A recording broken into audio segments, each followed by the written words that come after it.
We are very lucky today to be here with a very special guest of mine and a really, really strong advocate for the HIV community, and that's Harry. Hello, bud. How you doing? Hello, bud. How you doing?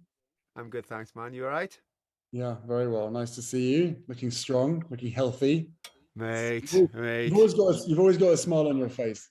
Everyone loves I it about you. try, but I try. So I think a really good place to start is the relevance of this year, right? And the fact that 35, I can't believe it was 35 years ago, this year in April, your mother opened the first specialist HIV/AIDS unit um, at the Middlesex Hospital in London.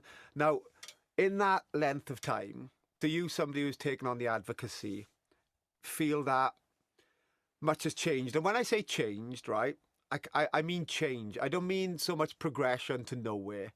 I mean, Mhm. has there been obvious change? But that's so interesting that you're asking me that question because I think people would far rather hear that from you. Like this is, a virus that you know better than most is or was very much was a death sentence, and now Hmm. it's a manageable disease, right? It's Uh, so in that respect, the way that we should be viewing it is totally different.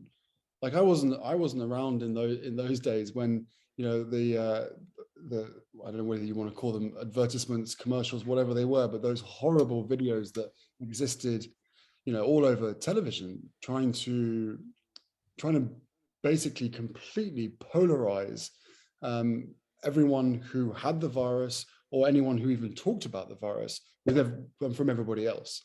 So I hmm. think what my mum did and what so many other people did at that time was to smash that wall down, to kick the door open and say, no, when people are suffering, then we need to learn more. And if there's stigma that's playing such a large part of it, then what we really need to do is talk about it more. And that kind of makes people feel a little bit, I guess, uncomfortable to start with. But Hmm. stigma thrives on silence. We know that. So Yeah. there's always going to be people or groups or other organizations who may have agendas to try and keep this out of conversation. But what my mum started all those years ago was creating empathy and understanding, but also curiosity.